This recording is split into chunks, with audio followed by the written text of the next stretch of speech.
Hello student, welcome to all of you at DLED second semester English class. So in our last class we discussed about sentence, parts of sentence and types of sentence. अब हम बात करते हैं theory term में। तो आज का जो हमारा टॉपिक है वो है मेथड्स ऑफ टीचिंग इंग्लिश। जी हाँ, जैसे कि आप लोगों को पता है कि आप लोगों के DLED कोर्स में करिकुलम में English teaching as a subject रखा गया है, क्योंकि अब हमारे प्राइमरी स्कूल्स में from class 1 to 5th English एक कंपलसरी सब्जेक्ट है। तो इसलिए it is very important to be a teacher, how to you taught your students in English, जिससे कि वो अच्छे से उसे आप जो बता रहे हैं उसे अच्छे से ले पाएँ, अच्छे से समझ पाएँ। तो आज हम बात करते हैं methods of teaching English. Basically there are 4 types of methods: grammar translation method, direct method, bilingual method and doctor West new method.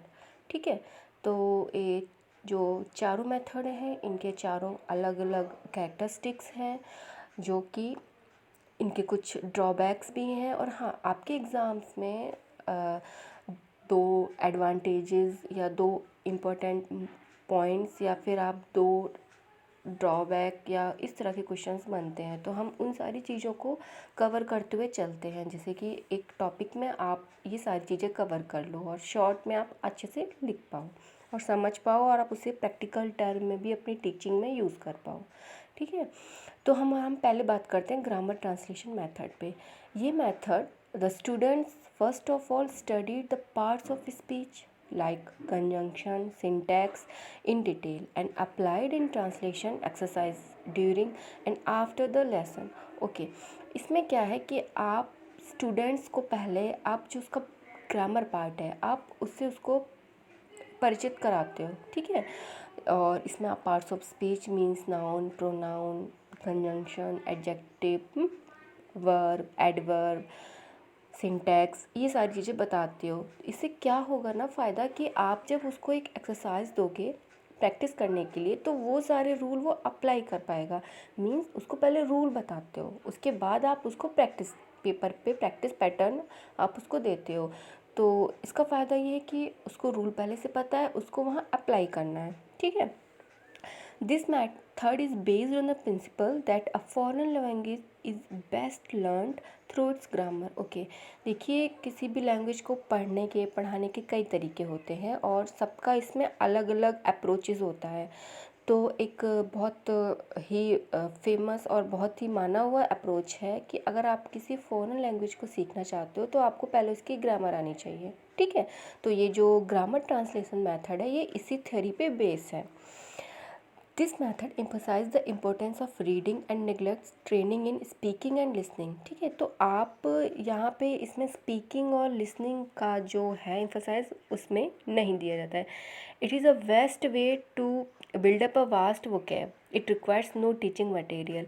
हाँ, क्या होता है कि आप जब बहुत ज़्यादा इसमें रूल कैरी फॉरवर्ड करते हो, दिमाग में रखते हो, तो और आप मीनिंग्स भी मतलब सीखते जाते हो, करते जाते हो, तो आपके पास एक वास्ट वोकैब होता है। तो एक्सरसाइज फॉर्म में जब आपके पास कोई भी स्टोरी या कोई भी पैराग्राफ आता है या फिर कोई भी चीज़ आती है जिसे आप ट्रांसलेट कर पाओ, तो देखिए आपको रूल्स पहले से पता है क्योंकि आपने पार्ट्स ऑफ स्पीच और सिंटैक्स, सिंथेसिस ये सब सीख चुके हैं। उसके बाद आपकी वोकैब भी स्ट्रॉन्ग है, तो ऐसा माना जाता है, ऐसा कंसिडर किया जाता है इस रूल के अकॉर्डिंग कि आप अच्छे से कर पाओगे। ठीक है, और एक बहुत बड़ा कैरेक्टरिस्टिक्स इसका ये भी है कि इसमें कोई भी टीचिंग ऐड नहीं चाहिए होता है, कोई भी टीचिंग मटेरियल ऐड है वो नहीं यूज़ होता है। ठीक है, ये तो बात थी इसके एडवांटेजेस की। अब इसके कुछ ड्रॉबैक भी हैं, जैसे it does not deal with the fluency in speech and writing. ठीक है, translation must be taught at the advanced stage when student have sufficient background of the new language. ठीक है, तो कई एक्सपर्ट हैं जिनका ये मानना है कि आप स्टार्टिंग फॉर्म में आप ट्रांसलेशन या ग्रामर मेथड नहीं सिखा सकते, क्योंकि इसमें हम केवल रीडिंग पे ही फोकस रहता है, आप स्पीकिंग फॉर्म नहीं बोल पाते हो, क्योंकि इंग्लिश एक इंटरनेशनल लैंग्वेज है। तो जितना आपको इसको बोलना ज़रूरी है उतना ही इसका लिखना भी ज़रूरी है। तो आप दोनों, आपको इसके प्रॉस एंड कॉन्स लेके चलने पड़ेंगे। आप किसी एक पे फोकस होके नहीं कर सकते हो। तो ये एक इसका ड्रॉबैक है, ठीक है। और इसमें दूसरा आप ये भी मान सकते हो कि इसमें टीचर और स्टूडेंट का पार्टिसिपेशन एक ऑल ऑल ओवर लेवल पे नहीं हो पाता है। इसमें बेसिकली जो टीचर होता है वो हेड करता है क्लास को, वो एक लेक्चर डिलीवर करता है, student are a passive listeners, ठीक है। तो जो कि माना जाता है ना एक इंक्लूसिव एजुकेशन में कि आपकी सारी जो ज्ञानेंद्रियां हैं वो इन्वॉल्व होनी चाहिए। तो आप उतना ही ज़्यादा सीखते हो जितना आप परसेप्शन में, आपकी जितनी ये सारी चीज़ें हैं, आई ईयर परसेप्शन में रहें, वो आप इतना ज़्यादा सीखते हो। तो ये इसका एक ड्रॉबैक है। नेक्स्ट है हमारा डायरेक्ट मेथड, ठीक है। तो अब क्योंकि इसमें ड्रॉबैक था तो लोगों को लगा कि भाई कोई नया मेथड अप्लाई करना चाहिए, तो आता है डायरेक्ट मेथड। तो ये डायरेक्ट मेथड जो टीचिंग है, ये practice of connecting new word और expression with its meaning without the medium of mother tongue. देखिए अभी तक क्या था, जो ग्रामर ट्रांसलेशन मेथड था, इसमें मेन फोकस था कि आपको पहले आपकी मदर टंग में समझाया जाएगा। जैसे कि हमारी मदर टंग हिंदी है, तो हम पहले चीज़ों को हिंदी में समझेंगे, उसके बाद रूल्स पढ़ेंगे, उसके बाद वोकैब्स में जाएंगे, फिर उसकी जो मीनिंग है वो समझेंगे। तो हमारा दिमाग में डुअल कॉन्सेप्शन रहेगा। हम मदर टंग के साथ साथ एक फॉरेन लैंग्वेज सीखते हैं। लेकिन डायरेक्ट मेथड में बोला गया है कि आप सीधे जाके आप फॉरेन लैंग्वेज पे जाइए। मीन्स आपके दिमाग में जो इमेजेस बने, जो आप उसको परसीव करिए, वो आप इंग्लिश में ही परसीव करिए, ठीक है। The main aim of this method is to enable to learner to think in and use foreign language with the same ease through conversation, discussion and reading, ठीक है। मैं अब देखिए इंपॉर्टेंट चीज़ जानिए, इसमें बोल रहे हैं कि फॉरेन लैंग्वेज सीखने के लिए सबसे ज़रूरी होता है कन्वर्सेशन, डिस्कशन। तो ये चूँकि ये दोनों चीज़ें आपने भी देखा ग्रामर ट्रांसलेशन मेथड में लैक थी, उसमें ये चीज़ की कमी थी, तो उसको दूर करने के लिए ये चीज़ लाई गई। देखिए एक बहुत छोटा सा एक रूल है। आप किसी भी वर्ड्स को बताइए, उस वर्ड के साथ उसका पिक्चर रखिए जो भी उसे, ठीक है, उसको उससे कनेक्ट करिए, वो कॉन्टेक्स्ट लेके आइए, फिर आप एक लैंग्वेज सीखोगे। जैसे कि मैं आपको एक एग्जांपल देती हूँ। जैसे ग्रामर ट्रांसलेशन मेथड में आप बोलोगे ए फॉर एप्पल, और एप्पल मीन्स सेब, ठीक है। आप हो गया, ये आपका ग्रामर ट्रांसलेशन मेथड था। आपने मदर टंग और फॉरेन लैंग्वेज दोनों आप साथ लेके चले। लेकिन डायरेक्ट मेथड में क्या होगा, you have to show the picture और you have to show the real apple to the student, you have to present before them and then you can make sense that A and this is A for apple, ठीक है। तो आप things लेके आ रहे हो, आप context लेके आ रहे हो, इससे उनके दिमाग में एक परसेप्शन बनेगा, एक इमेजिनेशन बनेगा with context and with things.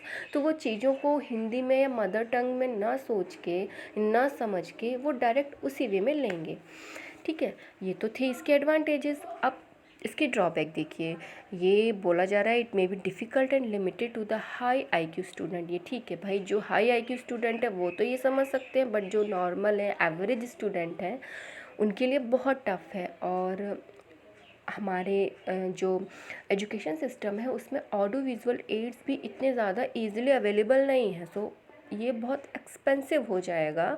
हमारी जो प्राइमरी स्कूल्स हैं, जूनियर हाई स्कूल्स हैं, में मिडल स्कूल्स हैं, इनके लिए ये कैरी करना, इसको पूरा बहुत एक्सपेंसिव होगा। थर्ड हमारा आता है बाइलिंगुअल मेथड। डॉक्टर सीजे डॉटसन जो थे इसके ओरिजिनेटर थे, और ये बेसिकली एक तरह का मिडवे है, मिडवे अप्रोच है ये ग्रामर ट्रांसलेशन मेथड और डायरेक्ट मेथड के बीच में। यहाँ पे हम देखते हैं कि यहाँ पे टीचर्स को अलाउ होता है कि वो मदर टंग यूज़ कर सकता है, बट पीपल्स हैं, जो स्टूडेंट्स हैं, वो बिल्कुल अलाउ नहीं होते। आप टीचर अगर आपको कोई चीज़ समझा रहा है तो वो यूज़ कर सकता है, but in the classroom students are not allowed to do this. Here we use a pattern practice in English. Okay, देखिए सबसे बड़ी बात, अभी ग्रामर मेथड यूज़ जब पढ़ा रहे थे तो वहाँ आपको बताया गया था कि वहाँ पे एक्सरसाइज बाद में होती है, बट बाइलिंगुअल मेथड हम देखें पैटर्न प्रैक्टिस आपको कराते हैं स्टार्टिंग में ही with the help of their mother tongue, ठीक है, वहाँ आप ले सकते हो। It enhance the ability to associate word and object. हाँ बिल्कुल, जब आप स्टार्टिंग ही प्रैक्टिस से करोगे, तो जब आप पैटर्न प्रैक्टिस करोगे चीज़ों की, तो आप एसोसिएट कर पाओगे वर्ड्स को, कनेक्ट कर पाओगे चीज़ों को with its object in foreign language.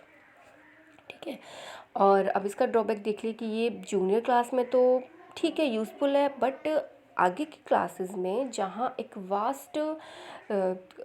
बहुत ज़्यादा वास्ट वो चीज़ें होती हैं, बहुत ब्रॉड कॉन्सेप्ट्स होते हैं, तो इट्स नॉट ईजी या it's not possible to present themselves before the student.